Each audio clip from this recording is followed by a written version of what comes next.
Saber Direito desta semana é sobre direito administrativo. O curso aborda procedimento licitatório, pregão e novos modelos licitatórios, dispensa, inexigibilidade de contratação, formalização, gestão e fiscalização dos contratos administrativos. As aulas são com o professor Daniel Barral.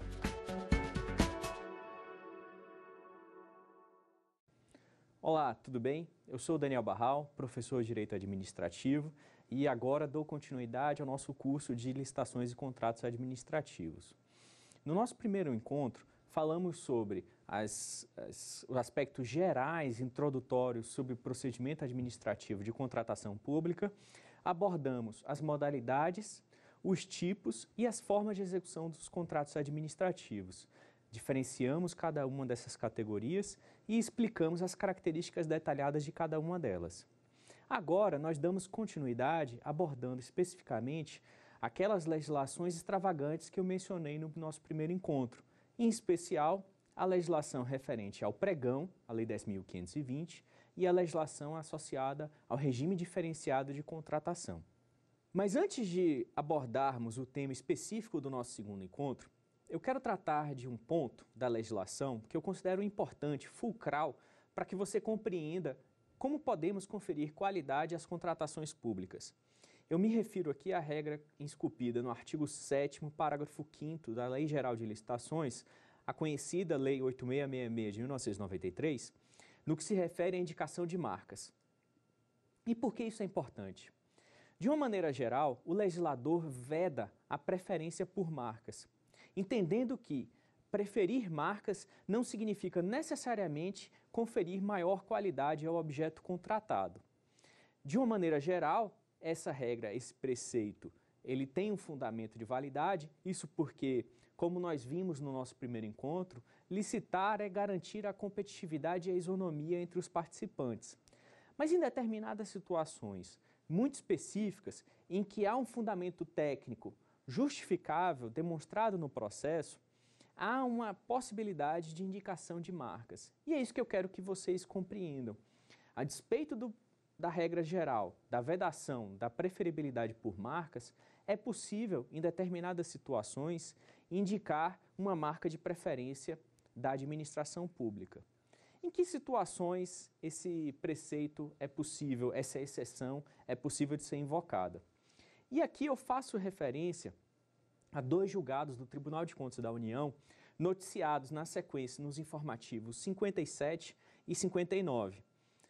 O exemplo que eu quero trazer à baila aqui envolve contratações da Advocacia Geral da União, para suas mais diversas unidades espalhadas pelo país. Especificamente nesses 2 casos, nós tínhamos contratações da unidade da Advocacia Geral da União no Rio Grande do Sul e outra em Pernambuco. E envolvia a contratação de impressoras e cartuchos de toner para esses equipamentos de informática. Nessa situação, veja que curioso, ambos os casos foram julgados pelo ministro Biratã Aguiar e eles apresentam hipóteses colidentes, aparentemente colidentes. Quais são elas? No informativo 59, julgando uma exigência da unidade administrativa da Advocacia Geral da União do Rio Grande do Sul, o edital lá exigia que o toner fosse da marca do fabricante da impressora. Ele trazia essa imposição. E se você conhece um pouco da jurisprudência do Tribunal de Contas da União, você deve saber e se recordar de diversos acórdãos no sentido de que a jurisprudência é reiterada pela impossibilidade de indicação de marca de toner para fornecer suprimento para a impressora. Eles sempre recomendam na sua jurisprudência iterativa que se admita outros fornecedores com ela compatíveis com a impressora. Mas nesse caso, a unidade da Advocacia Geral da União do Rio Grande do Sul exigiu que fosse da marca do fabricante da impressora. E aí os outros fornecedores representaram contra esse edital uma previsão contida na Lei 8666 de controle do processo. Como nós vimos, recapitulando também no nosso primeiro encontro, nós vimos que todos os participantes têm um direito subjetivo à preservação, à observância das regras do processo. Então, entendendo esse fornecedor que houve uma discrepância, houve um desrespeito à regra de vedação da indicação de marca, ele representou contra esse certame. Chamado a se manifestar, o pregoeiro em questão disse o seguinte: olha, nessa situação, caso eu aceitasse um fornecedor diverso do fabricante da impressora, eu perderia a garantia do fabricante, a garantia associada à venda do produto, e isso me traria um custo de manutenção adicional que não tornaria o uso desse bem economicamente vantajoso para a administração. E nesse caso, o ministro relator aceitou a justificativa da unidade técnica e não mandou corrigir ou alterar as regras da disposição editalícia, fazendo valer mais uma vez a regra da vinculação ao instrumento convocatório. Isso porque uma das consequências do princípio da vinculação ao instrumento convocatório é o respeito das decisões do gestor, desde que calcadas em fundamentos técnicos objetivamente aferíveis no processo. Então, nesse caso, se impediu uma alteração na seleção da administração. Já no outro caso, também de uma unidade da Advocacia Geral da União em Pernambuco, se aceitou para o mesmo lote de impressoras, também em garantia, o fornecimento de outros fabricantes. E aí a fabricante dessa impressora fez uma outra representação no Tribunal de Contas da União, dizendo, olha, nesse caso, a administração ela está conduzindo um negócio antieconômico e vai perder a garantia do fabricante, e isso vai conduzir a administração a um mau negócio, não vai obter a melhor proposta global, de maneira globalmente considerada. E aí, chamada a se manifestar também a unidade técnica agora da outra unidade da federação, eles disseram o seguinte, olha, nesse caso, a discrepância de valores entre o produto indicado do fabricante, o produto do próprio fabricante da impressora e os seus similares de outros fornecedores é muito grande. Então, eu estimo que o custo superior que eu terei na manutenção dessas impressoras não irá superar o valor que eu economizei aceitando outros fornecedores para esse objeto. Nesse caso, o ministro Biratã Aguiar também deu razão à unidade técnica, porque, sob o ponto de vista econômico, não fazia sentido perseguir a vinculação de uma marca específica. Então, o cotejo desses dois exemplos, muito interessantes, porque tratam do mesmo objeto, no mesmo recorte temporal, demonstra que é possível, sim, em determinadas situações, indicar uma marca específica para o fornecimento de objetos para administração, bens ou serviços, mas isso deve estar calcado em fundamentos técnicos e também a avaliação econômica deve ser ponderada na decisão do gestor. E essas decisões do Tribunal de Contas da União, muito acertadas, na minha opinião, elas encontram bastante eco, como eu disse também no nosso primeiro encontro, no consequencialismo jurídico instaurado pela Lei 13.655, que alterou a Lei de Introdução ao Direito Brasileiro. Quer dizer, as consequências práticas de um ato decisório devem ser ponderadas pelo gestor e pelos órgãos de controle, fazendo com que as soluções encontradas para o caso concreto sejam aquelas mais razoáveis, mais proporcionais para o atendimento do interesse público. Esses dois exemplos, então, demonstram a correta aplicação do princípio. Mas, de uma maneira geral, nós não teremos como indicar marca. Então, como você pode conferir maior qualidade à contratação pública sem se socorrer da faculdade limitada, é bem verdade, do artigo 7º, parágrafo 5º? A primeira situação, que é muito comum e se comunica de maneira muito presente com o pregão que comentaremos na sequência, é a possibilidade de exigir amostras ou testes de ensaio daquilo que está sendo fornecido para a administração. É muito comum a crítica da população e até dos gestores públicos, no sentido de que a administração pública não consegue conferir qualidade ao objeto contratado. Isso, de certa forma, é verdade, porque o Instituto da Verificação da Adequabilidade da Proposta, do bem oferecido às especificações técnicas, não é bem cuidada pela administração no momento da aceitação da proposta. Então, faça um destaque aqui que, caso você não consiga, no certame licitatório ou no processo administrativo, justificar a indicação de uma marca específica, lá com base na justificativa técnica do artigo 7º, parágrafo 5º, vale a pena levar em consideração a possibilidade de exigir amostras do fornecedor e atestar essas amostras com os padrões técnicos previamente indicados pelo edital de contratação. Esse cotejo entre a amostra e requisitos técnicos previamente identificados e justificados de maneira adequada no processo garantem que a administração faça uma licitação com melhor resultado do ponto de vista da qualidade do produto ofertado. Bom, feito esse destaque em relação a conferir qualidade às contratações públicas, nós partimos para o estudo da legislação apartada, como eu disse. A Lei 10.520, ela vem em 2002 e faz uma revolução no processo de contratações públicas. Isso porque ela inaugura a possibilidade de utilização do pregão. Esse pregão ele foi posteriormente regulamentado por 2 decretos específicos e ele admite 2 modalidades de execução, o pregão presencial e o pregão eletrônico. Falaremos um pouco mais sobre essas 2 hipóteses. É importante destacar que, quando eu digo revolução, eu não estou utilizando um termo superestimado, porque hoje, se nós cuidarmos de avaliar o padrão de compras, principalmente do Poder Executivo Federal, do Governo Federal, de uma maneira geral, mais 50% das compras públicas de qualquer ano dos últimos anos da série histórica são utilizados essa modalidade, o pregão eletrônico, especialmente o pregão eletrônico. E aí eu já deixo uma previsão da jurisprudência do Tribunal de Contas da União. Ainda que haja regulamentação dessas duas hipóteses, pregão presencial e o pregão eletrônico, o pregão presencial ele somente pode ser adotado se não houver viabilidade técnica para a realização do pregão eletrônico.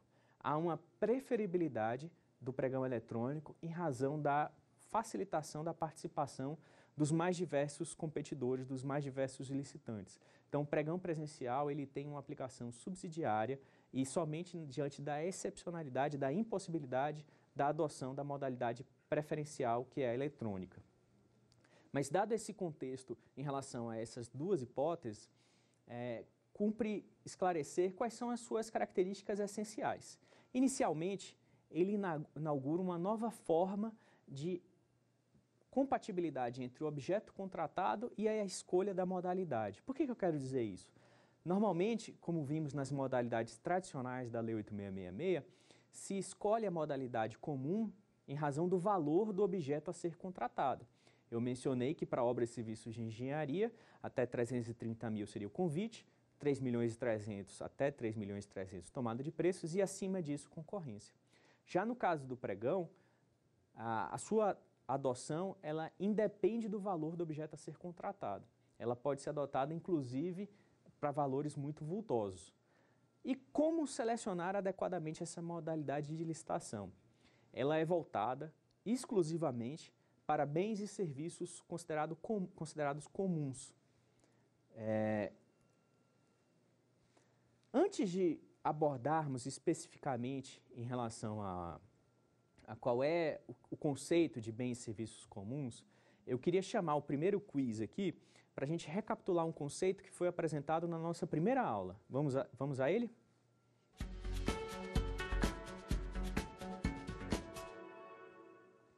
Contado a partir da publicação do aviso, o prazo mínimo em dias úteis para a apresentação das propostas no pregão é letra A, 8 dias, letra B, 10, letra C, 12, letra D, 15, letra E, 20. Se você se recorda na nossa conversa no nosso primeiro encontro, você lembrará que o prazo mínimo previsto na legislação é de 8 dias úteis para a antecedência entre a publicação do edital e a realização das propostas. Esse prazo, como eu disse, é mínimo e é importante destacar que, dada a ampla possibilidade de utilização do pregão para os mais diversos objetos, seja a contratação de bens ou de serviços, É importante que o gestor ele tenha o cuidado, tenha a sensibilidade de adequar esse prazo às características do objeto que está sendo contratado. Na mais das vezes a gente verifica um descuido em relação a uma antecedência maior na publicação do edital e às vezes não se permite a participação relevante, adequada dos licitantes, às vezes até reduzindo o número de interessados naquele certame. Então fica o alerta para esclarecer e lembrar que, ainda que se trate de um prazo mínimo, esse prazo deve ser adequado de acordo com a especificidade do objeto. Voltando ao que estávamos conversando, eu estava falando sobre o conceito de bens e serviços comuns. A própria legislação, a Lei 10.520, cuida de destacar, esclarecer o que se considera bens e serviços comuns. De acordo com o legislador, são aqueles cujos padrões de desempenho e qualidade podem ser objetivamente definidos no edital, por meio de especificações usuais do mercado. E aí é importante destacar que essa especificação objetiva no edital, ela tem ganhado campo, às vezes não imaginado pelo legislador originalmente. Se a gente parar para analisar a redação original da Lei 8.666, especificamente eu me refiro aqui ao artigo 45, parágrafo 4º da Lei 8.666, lá existia uma previsão de preferibilidade de adoção do tipo de licitação melhor técnica ou técnica e preço para a contratação de bens e serviços de informática. A Lei 8.666, então, é de 93. Naquela época, os sistemas de informática e os bens de informática ainda inspiravam no legislador uma preocupação em relação à especificidade, à complexidade dessas contratações, e ele inseriu ali um comando de preferibilidade para a adoção do tipo de licitação melhor técnica e preço.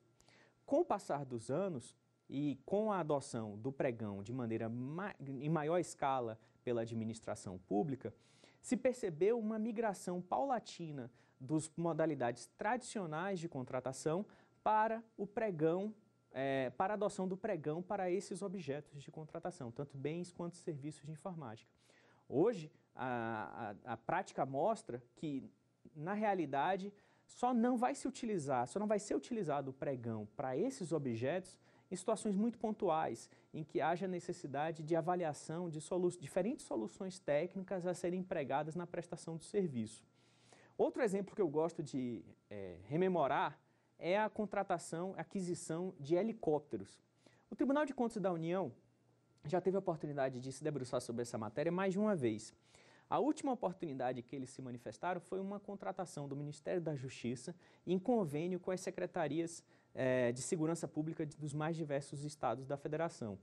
Nessa situação, analisada pelo Acórdão 30.062 de 2012 plenário, relatado no informativo 132, o Tribunal de Contas da União, apesar da área técnica inicialmente ter entendido pela impossibilidade de adoção do pregão nesses casos, não acompanhou essa instrução técnica e referendou a adoção dessa modalidade para esse tipo de contratação sob a seguinte fundamentação. Ora, os helicópteros, eles possuem especificações técnicas que são conhecidas dos fornecedores habilitados.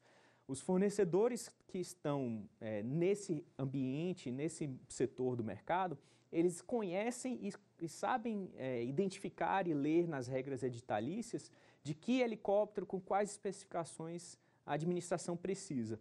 Se há um conhecimento técnico, mesmo que muito especializado, capacitado, habilitado a conhecer aquelas regras, depreender o que ali dispõe e se colocar à disposição da administração para fornecer aquele bem ou executar aquele serviço, em tese, o pregão ele pode ser utilizado. Ao revés, não vai ser possível utilizar essa modalidade de licitação quando você tiver situações em que haja uma pluralidade de opções a serem ofertadas pela administração, quando haja diversas técnicas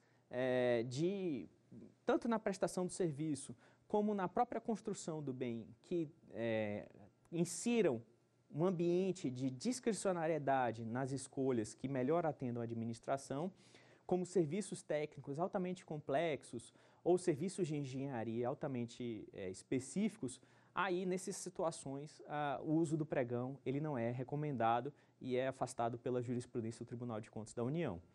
Então, recapitulando, a legislação de 2002, a 10.520, inaugura uma nova modalidade que inova em relação à forma como você deve selecionar essa modalidade vis-à-vis as modalidades tradicionais.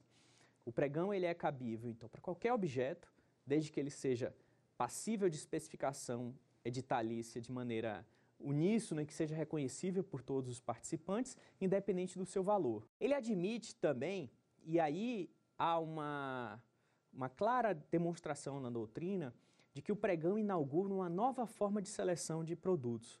E isso se reflete, inclusive, nas opções adotadas pelo legislador em 2011, na legislação do regime diferenciado de contratação. Porque ele permite, ao revés do que existe nas modalidades tradicionais de concorrência, tomada de preços e convite, lances sucessivos. A adoção de lances sucessivos, e isso reiteradamente é noticiado na mídia especializada, tem permitido que a administração celebre contratos cada vez mais vantajosos, porque a concorrência pela adjudicação do bem, ela faz com que os licitantes reduzam o valor pleiteado pela administração ou exigido pela administração para a prestação daquele serviço, o que faz com que tenha inserido um ganho de eficiência na contratação pública muito destacado. Essa opção prevista na legislação acabou sendo um fator decisivo para a adoção preferencial do pregão para objetos cada vez mais ampliados, como eu disse. Além disso, a lei do RDC, que inaugura uma nova modalidade de licitação, e aí eu já me filio àquela doutrina que entende que o RDC é uma modalidade. Existe um certo dissenso entre aqueles que entendem que a modalidade, que não seria uma modalidade, que seriam apenas regras diferenciadas para um procedimento já previsto na legislação. Eu acho isso indevido falar dessa forma, até porque é bom recordar, já fazendo um elo com o que falaremos sobre a RDC mais para frente. A legislação, a Lei 12.462, ela teve o cuidado de indicar expressamente, em 11 situações ao longo do texto legal, em que situações a 8666 seria aplicável subsidiariamente. Ela, então, adota uma sistemática diversa das legislações esparsas que já existiam no universo das contratações públicas.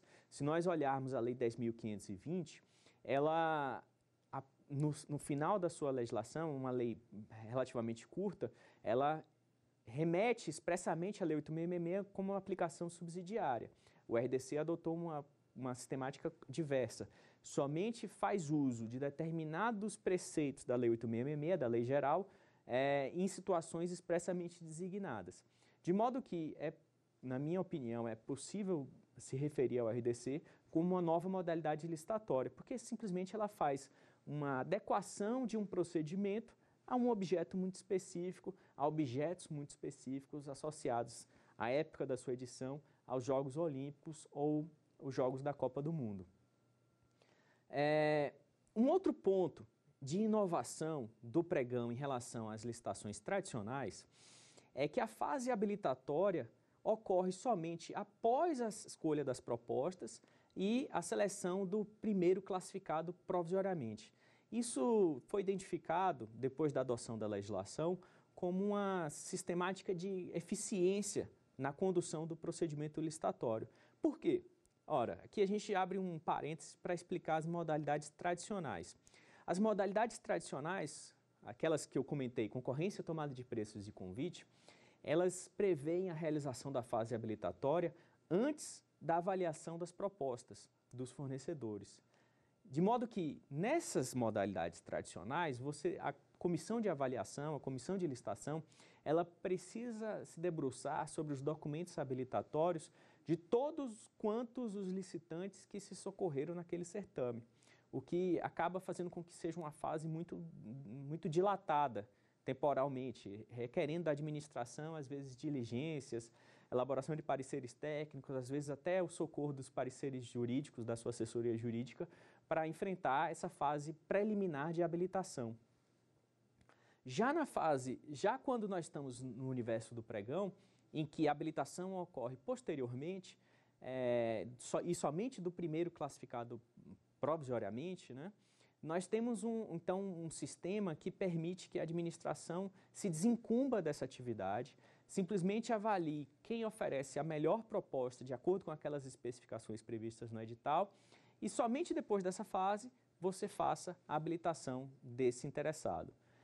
Existe também indicações na doutrina, e especificamente na parte que avalia os procedimentos licitatórios sob o viés econômico, e aí fazendo um comparativo e até a crítica a esse modelo. Quando se faz a habilitação posterior, existe uma propensão do pregoeiro a ser menos incisivo ou menos exigente em relação a possíveis erros materiais ou pequenos erros na proposta apresentada. Por outro lado, quando estamos falando dos procedimentos tradicionais, em que nós não sabemos ainda quem é o licitante vencedor, há uma verificação de que a comissão de licitação tende a ser mais rigorosa, tende a ser mais formalista na condução dessa fase habilitatória. E aí a gente tem que também fazer o divisor de águas entre qual é o princípio que deve ser buscado pela comissão de licitação ou pelo pregoeiro.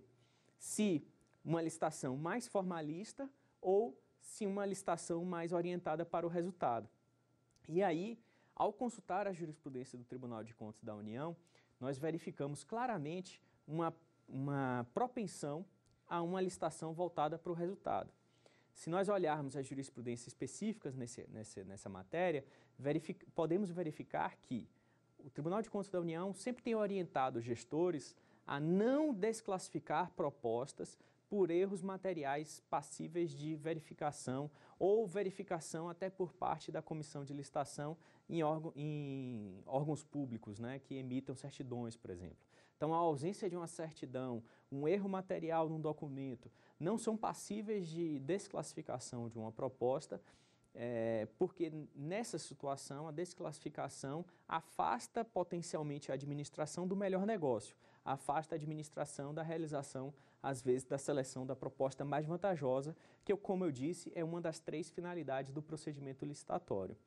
Então, se existe uma tendência natural do pregão à seleção da melhor proposta e de uma fase habilitatória menos formalista, a gente percebe que esse procedimento, por essas características, ele se alinha em maior medida tanto com as finalidades do procedimento licitatório, quanto com os princípios previstos e as regras previstas na Lei 13.655, que alterou a Lei de Introdução ao Direito Brasileiro.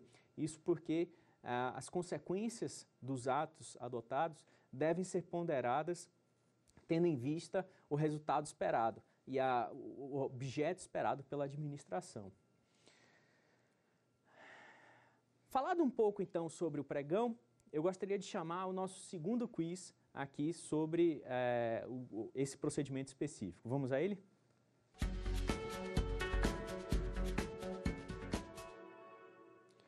Considerando a modalidade de licitação denominada pregão para aquisição de bens e serviços comuns, assinale a alternativa que corresponde a uma exigência vedada pela Lei 10.520. Letra A, cronograma de prestação de serviço a ser realizado. Letra B, padrão de desempenho e qualidade objetivamente definidos pelo edital. C, utilização de recursos de tecnologia da informação. Letra D, garantia de proposta. E letra E, participação de empresa nacional.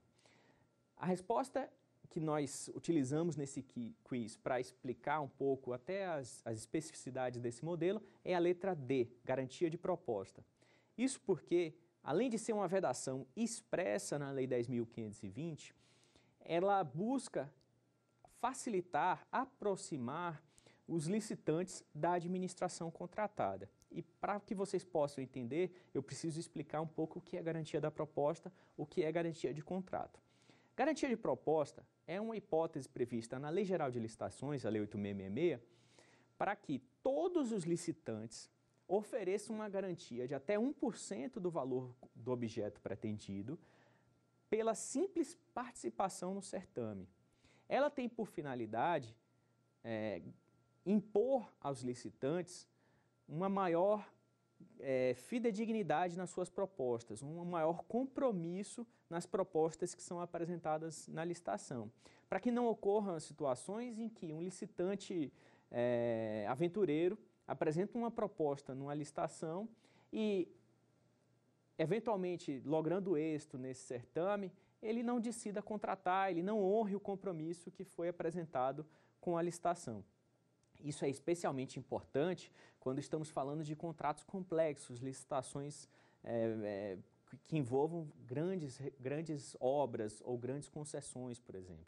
É muito comum verificarmos essa modalidade de garantia de proposta, em concessões de serviços públicos ou parcerias público-privadas previstas na Lei 11.079. Mas aqui, quando estamos falando de pregão, estamos falando de bens e serviços comuns, nós queremos sim ampliar a participação, ampliar aqueles fornecedores, às vezes, que não estão habilitados, acostumados a fornecer a administração, que venham participar desse certame, venham participar dessa disputa. Então, quando eu limito a garantia de propostas, eu quero justamente passar esse sinal para os licitantes de que eles podem vir, podem ofertar seus preços, que eles não terão custos pela simples participação no certame. Isso somente seria requerido, qualquer garantia, durante a execução do contrato, se eventualmente for uma opção do gestor, conforme o que dispõe o artigo 56 da Lei 8666. Mas atenção, e aqui eu faço alusão à doutrina do Marçal Justem Filho. Nesse caso, por não impedir a participação dos licitantes, a legislação, e aí o Marçal bem destaca isso no livro dele, o professor Marçal bem destaca isso no livro dele, que se estabelece um vínculo de boa-fé e de confiança entre o licitante e a administração contratante de maneira mais significante, de maneira mais robustecida. Agora, se eventualmente o licitante não honrar a sua proposta, ele tem uma previsão específica na Lei 10.520 que admite a declaração de inidoneidade desse fornecedor por até 5 anos para contratar com a administração. Então, o que podemos extrair desse preceito é o seguinte: olha, ainda que não seja possível impor garantia de proposta, caso esse licitante eventualmente não honre a oferta apresentada no certame, ele será possivelmente apenado com o impedimento de licitar, a declaração de inidoneidade, que é uma penalidade bem incisiva, que impede aquele fornecedor de participar de futuros certames do órgão contratante e da esfera de governo que se insere aquele órgão contratante. Retomaremos a questão da aplicação de penalidades nas nossas últimas 2 aulas, quando falaremos de contratos administrativos. Explicado a questão da garantia de proposta e que nos permitiu falar um pouco mais sobre essa nova conformação do pregão, que aproxima os licitantes da administração pública, desburocratiza e simplifica o procedimento, fazendo com que todos possam fornecer para a administração, e depois somente o licitante vencedor, provisoriamente classificado em primeiro lugar, teria sua habilitação avaliada. Vamos destacar um pouco as diferenças entre o pregão presencial e o pregão eletrônico. Eu já comentei um pouco antes que existem diferenças e que a doutrina e a própria legislação prefere o pregão presencial porque justamente privilegia a maior participação, amplia a maior participação dos fornecedores. Mas é importante conhecer as características de cada um desses modelos. O pregão presencial, caso seja justificada a sua utilização, ele permite umas propostas iniciais e depois a fase sucessiva de lances, que eu comentei que é uma das características mais marcadas do pregão, ela somente irá ocorrer com os 10% classificados em relação à melhor proposta. Então, a melhor proposta é identificada pelo pregoeiro, ele identifica depois aqueles que estão situados no limite, no range de até 10% dessa melhor proposta. Caso não sejam identificados no mínimo 3 fornecedores dentro dessa faixa de variação de 10%, se selecionam os 3 fornecedores com as melhores propostas, independente desse 10%, para que se passe a nova fase, a fase de leilões sucessivos, de propostas sucessivas. Também uma diferença no pregão presencial, que faremos o cotejo depois com o pregão eletrônico, é que no pregão presencial existe uma ordem para a realização dos lances. Nessa situação, nessa modalidade, o primeiro lance que é encaminhado é daquele que apresentou o maior preço e sucessivamente vão sendo ofertados os preços classificados em ordem decrescente. E essa modalidade, como o próprio nome diz, pregão presencial, exige a presença física dos fornecedores no ambiente da repartição ou do órgão público que está conduzindo aquele certame. Daí porque, caso o fornecedor não seja daquela municipalidade, não seja daquele local, ele necessariamente incorrerá em custos para participar desse certame, o que acaba restringindo a participação de potenciais interessados. Por outro lado, no caso do pregão eletrônico, nós temos as seguintes características. Todas as propostas válidas participam. Então, a fase sucessiva que começa após aquela apresentação inicial de propostas, ela abrange todos os potenciais interessados que socorreram naquele certame. E também não possuem regras específicas para apresentação de lances.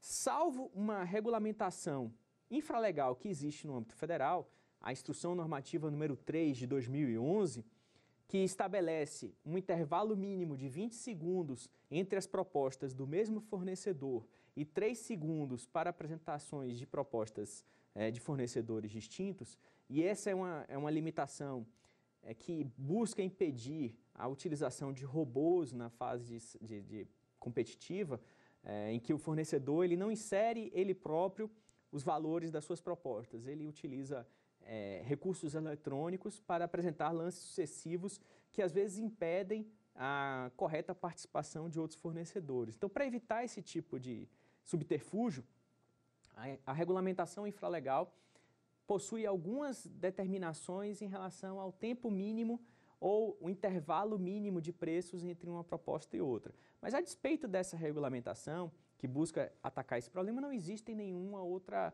regra no decreto ou na lei que limitem a participação na fase sucessiva. E aí vale a pena destacar, o uso da internet, dos sistemas informatizados, permitiu a participação de fornecedores ao longo de todo o país para o atendimento das demandas da administração, o que tem ampliado sobremaneira a utilização desse modelo. Apresentadas as últimas características do pregão, vamos ao último quiz em relação a essa modalidade de licitação.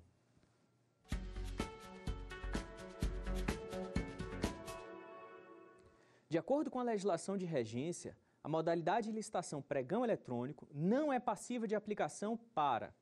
E aí vamos utilizar esse quiz para testar os nossos conhecimentos em relação à possibilidade de adoção do modelo em determinados objetos. Letra A. Aquisição de bens de natureza comum em valor superior a R$ 150 mil, sendo obrigatória a modalidade concorrência. Letra B. Contratação de serviços de natureza comum, eis que o pregão destina-se apenas a compras. C. Aquisição de equipamentos de informática, mesmo quando passíveis de especificação. Letra D. Aquisição de bens de uso contínuo, quando viável a adoção de sistema de registro de preços. E letra E. Alienação de bens, mesmo que inservíveis ou de pequeno valor. Então, a resposta correta é alienação de bens, mesmo que inservíveis ou de pequeno valor. Isso porque, como estudamos no nosso último encontro, esse é o objeto específico do leilão, que é uma modalidade comum lá da Lei 8666. Esse quiz nos permite investigar objetos que são vetados da utilização do pregão tradicional, pregão da Lei 10.520. Não é possível utilizar o pregão por expresso afastamento legal a contratação de obras de engenharia, locação de imóveis ou alienações em geral, como a própria questão cobrou. Essa é uma expressa previsão do artigo 6º do decreto do pregão eletrônico. Atenção, essa é uma diferenciação importante em relação ao pregão tradicional e o pregão previsto, ou o sistema de registro de preços também previsto lá na lei do RDC. Lá é possível sim utilizar para obras de engenharia, desde que com muita adequação, com muito cuidado e acompanhado pelo Tribunal de Contas da União, é possível a escolha de obras de engenharia pelo pregão no RDC, uma inovação da legislação. Já que estamos falando do regime diferenciado de contratação, vale a pena comentarmos alguns aspectos dessa legislação.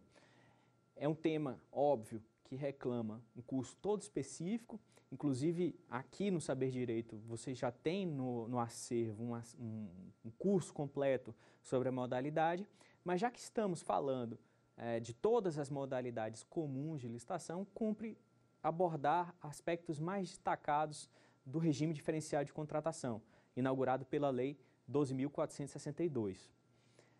Como eu disse, o RDC ele se abebera das inovações trazidas pelo pregão e a doutrina acaba identificando que após a Lei 10.520, houve uma tendência do legislador e do aplicador do direito à adoção dessa sistemática, da sistemática de seleção de fases prévia com habilitação posterior. Isso é uma opção que foi adotada no RDC e foi adotada também no leilão, aquele leilão que eu comentei, que o professor Carlos Ari Sundfeld chama de concorrência pregão, porque ele adota toda a sistemática da concorrência, mas permite a inversão de fases, para fazer com que a proposta seja avaliada primeiro e a habilitação ocorra somente posteriormente.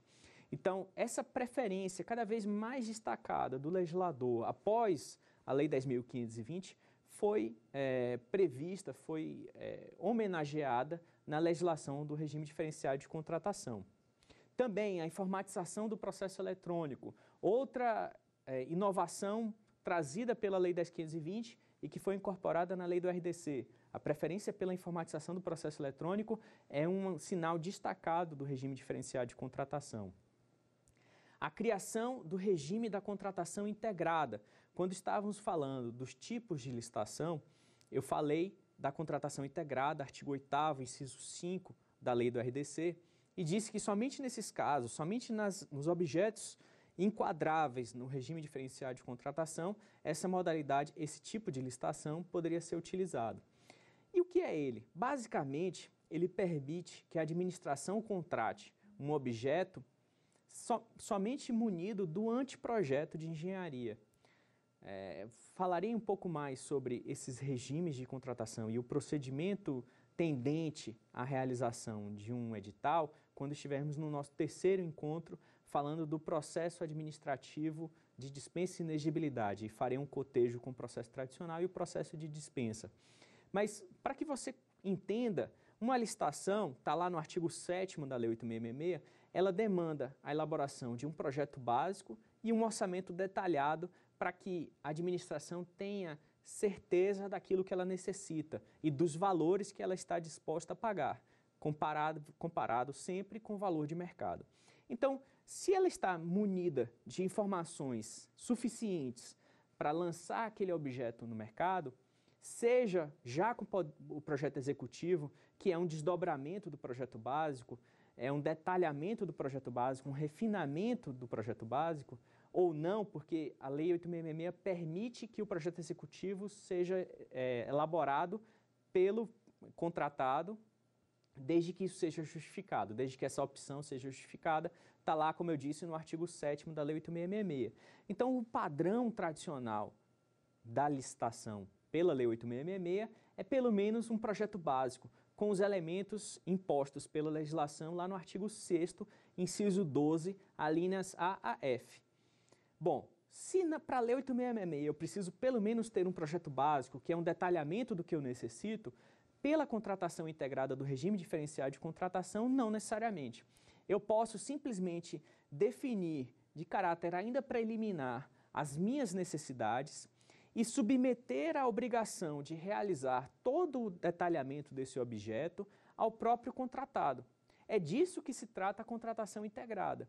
Eu realizo um levantamento preliminar, ainda rudimentar, das minhas necessidades e submeto ao certame público para que o fornecedor me apresente a melhor opção, a melhor solução de engenharia ou técnica daquele objeto de conhecimento específico, inclusive às vezes apresentando soluções não antevistas pela administração. Essa é uma opção que foi pensada, como eu disse, no RDC para grandes projetos de engenharia, tanto da Copa quanto dos Jogos Olímpicos, mas que traz embutido, claro, um risco para a administração, porque nessa situação nós temos a possibilidade de perder o controle exatamente das especificidades do objeto que está sendo contratado. O risco para a fiscalização do contrato e para o atingimento do interesse público está presente nesse tipo de licitação. De modo que o Tribunal de Contas da União, com muita propriedade, tem feito alguns apontamentos em relação a licitações conduzidas por esse tipo de licitação e apontando que, ainda que seja possível fazer uma licitação munido apenas do anteprojeto de engenharia, isso não desonera a administração do dever de bem pensar aquela contratação, de bem avaliar quais são as reais necessidades do órgão ou da população que vai utilizar aquele equipamento público, não podendo passar para o particular a tomada de decisões relevantes nesse processo. Feito esse alerta, é importante falar também dos pontos positivos da legislação. Ela inseriu uma previsão muito interessante, o que eu julgo muito interessante, que é a possibilidade de remuneração variável. O que é isso? Ela permite que, caso o contratado confira graus de eficiência na execução da obra ou do serviço, ou na entrega de um determinado bem, superiores àquele estimado pela administração no seu edital, que ele possa ser remunerado de modo superior ao estimado originalmente, ou à proposta contida originalmente. Eu vou dar um exemplo para facilitar a compreensão do que é a remuneração variável, pegando um exemplo típico da Copa. Digamos que uma empresa tenha sido contratada para construir um estádio. E como nós sabemos, na época da Copa, nós tínhamos um deadline, um prazo para entregar aquele estádio, porque ele precisava estar pronto para os jogos do Mundial. Caso a administração optasse por uma remuneração variável associada à rapidez da execução, ao ganho de eficiência na execução daquele contrato, seria possível estabelecer a diferença entre o valor orçado pela administração e a proposta do licitante. Digamos que a administração tem orçado a construção do estádio em 500 milhões de reais e a proposta do licitante tenha ficado em 450 milhões de reais. Esses 50 milhões, que é a diferença entre o estimado pela administração e o orçado pelo interessado, poderia ser utilizado como um colchão de remuneração variável a ser definido previamente no contrato, que dissesse o seguinte, por exemplo, caso ele entregue aquele estádio com antecedência de 100 dias ao prazo originalmente contratado, ele receberá uma remuneração X variável superior à proposta apresentada. Caso ele entregue com 150 dias de antecedência, a remuneração variável dele subirá um determinado percentual. Então, esses ganhos de eficiência, alinhando os incentivos entre o que a administração quer e o que o particular pode passar a querer, visando a obtenção dessa remuneração variável, são interessantes formas de produzir maior eficiência e fazer com que o contratado ele alinhe seus interesses com os interesses da administração. Então, essa é uma inovação do RDC que eu julgo bastante positiva. A combinação de etapas, isso é uma inovação muito interessante. Quando nós falamos de modalidades, as modalidades tradicionais da Lei 8666, nós estabelecemos que aquelas modalidades expressamente previstas na legislação não podem ser alteradas. O gestor público ele não tinha a capacidade de, violando os dispositivos legais, customizar além do que a lei já dispôs, além do que a lei já regulamentou. Já no âmbito do RDC, isso é possível. É possível combinar modalidades de disputa abertas e fechadas. Eu posso adaptar o meu procedimento no âmbito do RDC para lances sucessivos, como uma modalidade aberta, por exemplo, combinada com uma proposta fechada no final. A semelhança do que ocorreria essa proposta fechada numa modalidade tradicional de concorrência. Essa combinação, essa possibilidade de utilizar modalidades abertas e fechadas ou combinadas, dão uma margem de trabalho, de discricionariedade para o gestor bastante interessante para customizar ainda mais o seu objeto, customizar ainda mais o seu procedimento ao objeto contratado. Também o RDC instituiu a fase recursal única. Outra questão que era levantada pelos licitantes eram as sucessivas possibilidades de recurso contra as mais diversas fases do procedimento da Lei 8.666 e que causavam óbice ao regular andamento do processo, a celeridade do processo. Buscando atacar esse problema identificado na legislação tradicional, na Lei 8.666, se instituiu a fase recursal única. E também, aí para concluir a nossa avaliação em relação ao RDC, ele instituiu a possibilidade de uma pré-qualificação permanente. Ora, considerando que a habilitação é um problema demasiado em termos de tempo, em termos de esforço de avaliação da documentação, a lei do RDC permitiu que um fornecedor previamente cadastrado tivesse a sua habilitação dispensada com a pré-qualificação permanente para determinado ramo do objeto. E, como eu disse, o sistema de registro de preços para obras e serviços, dando celeridade e diminuindo os riscos da contratação. Esses eram os pontos que eu queria abordar em relação ao regime diferenciado de contratação e agora eu gostaria de abordar, avançando na avaliação do procedimento licitatório, em relação a uma parte muito importante que nós comentamos aqui, sobre a habilitação dos fornecedores. Como eu disse no nosso primeiro encontro, a licitação ela deve restringir o mínimo necessário à obtenção da melhor proposta. Nós não podemos coalhar o nosso edital, inserir no nosso edital regras restritivas que não estejam associadas ao interesse público na obtenção da melhor proposta. Dito isso, nós precisamos estudar o rol de habilitações previstas na legislação. O artigo 28 da Lei 8.666 estabelece a habilitação jurídica. O rol habilitatório é inaugurado no artigo 27 e o artigo 28 estabelece a habilitação jurídica. A habilitação jurídica não comporta maiores digressões porque ela simplesmente cuida de avaliar a regular constituição da empresa. Ela reclama do licitante interessado a demonstração documental da sua inscrição, do seu registro e da sua regular constituição. Um ponto que vale a pena destacar e que ainda possui alguma discussão na doutrina é a certidão negativa de concordata ou falência.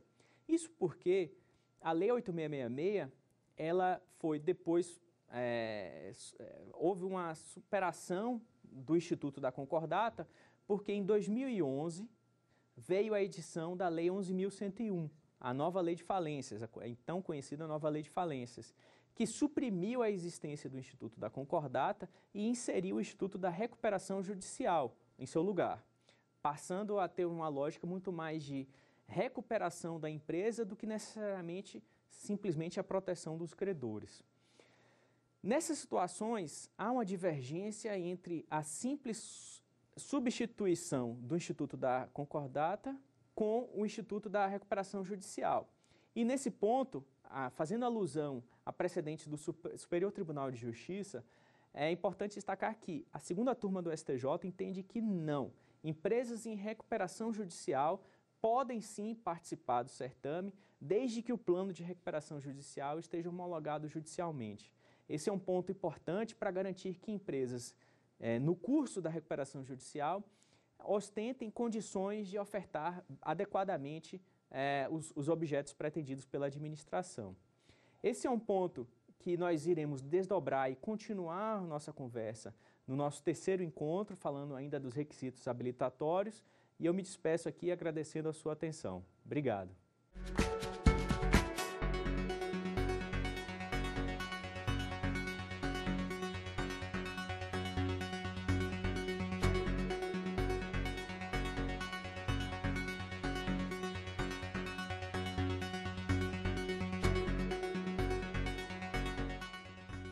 Quer dar uma sugestão de tema para os cursos do Saber Direito? Então mande um e-mail para saberdireito@stf.jus.br ou entre em contato pelo nosso WhatsApp. O número é esse que aparece na sua tela. Você também pode estudar pela internet. Basta acessar o site tvjustiça.jus.br ou rever as aulas no canal da TV Justiça no YouTube, TV Justiça Oficial.